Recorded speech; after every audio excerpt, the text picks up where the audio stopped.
How to Train Your Dragon 2 was an awesome movie. However, there is one particular part that didn't sit well with us. Hiccup's mother, Valka. This beautiful woman is a staunch dragon advocate, and she's responsible for helping to rescue hundreds of different types of dragons.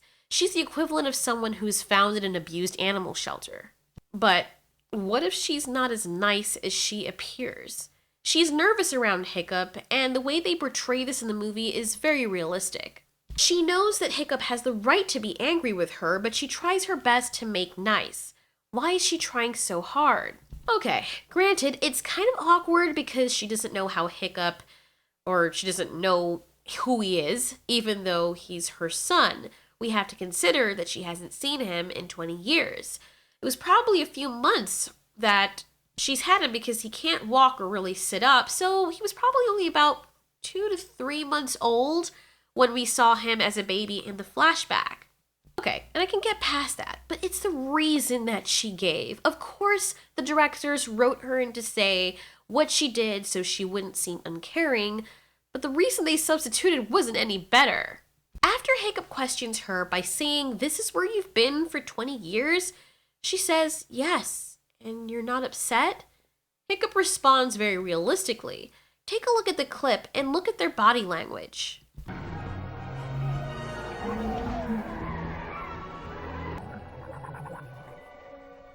This is where you've been for 20 years? You've been rescuing them. Unbelievable. You're not upset? What? No, I don't know. It's a bit much to get my head around, to be frank. It's not every day you find out your mother is some kind of crazy, feral, vigilante dragon lady. Oh.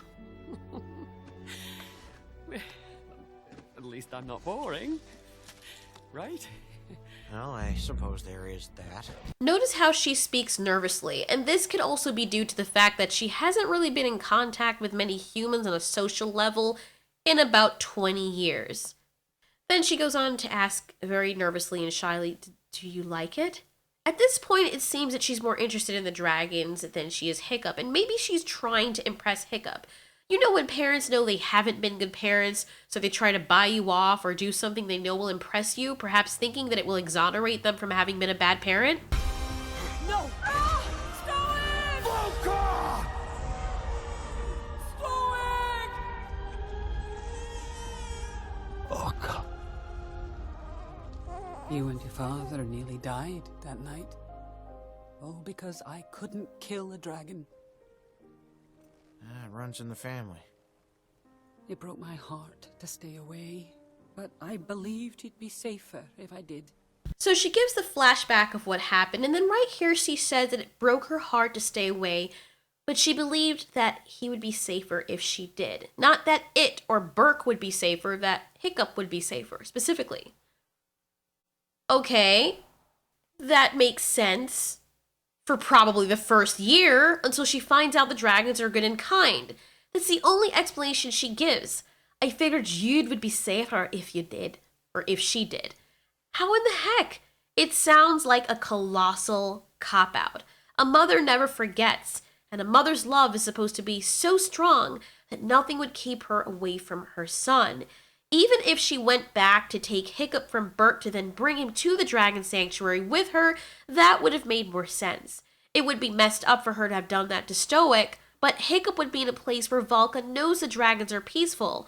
She would know for sure that Hiccup would be safe, and what safer place is there to be than a place that has thousands of dragons that are docile towards you and protective of you?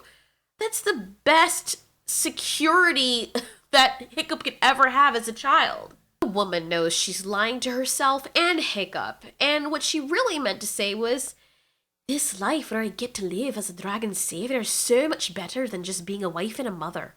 She has such a connection with the dragons and learned so much about them that she knew they wouldn't hurt Hiccup.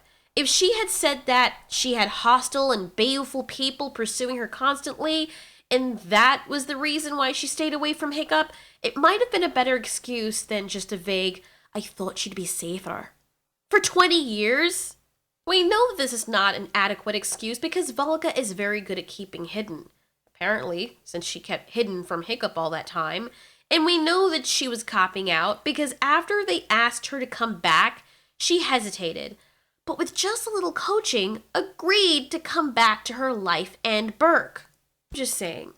Wouldn't that have been a good point to bring up, or a good time to bring up what she said before to Hiccup about her feeling he would be safer if she went back or if she didn't go back? I'm so glad that Hiccup found his mother, but the woman is a liar and she's a crappy mom. She would have rather left her family, the supposed love of her life and her only child, go on believing she was dead when she was living it up and having fun with the dragons.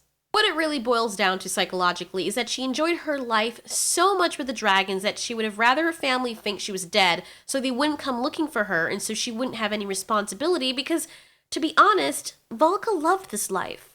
The dragons had become her passion, and dare I say it, she learned to love them more than her own family because she felt like she belonged there more than she did in that life. She said herself that she never fit in, and she probably never even wanted to have a child. But back in those times, the wife had to be completely submissive to her husband, especially since Stoic was the chief in command.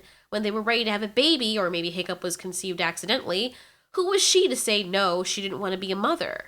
She wasn't like other Vikings and did not aspire to have the same things they did. If it were up to Valka, she probably would have never become a mom. We see this also reflected in Hiccup's behavior when he would rather run away instead of adhere to the lifestyle of his only remaining family.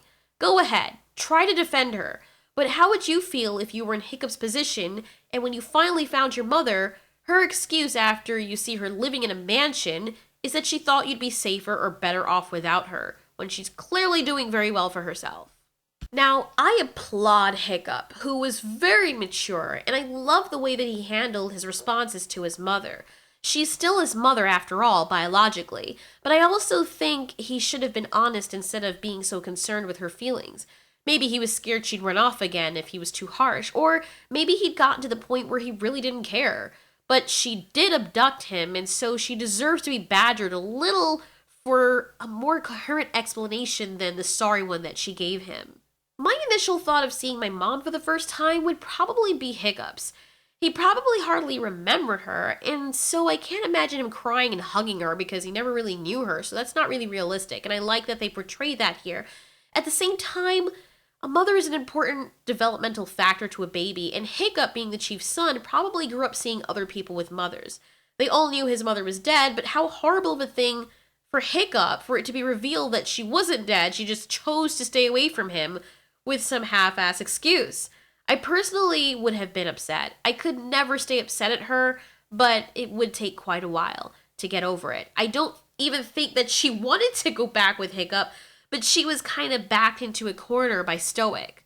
If Stoic hadn't found her and Hiccup, I really don't think Valka would have gone back with Hiccup, but rather offered Hiccup to stay there with her.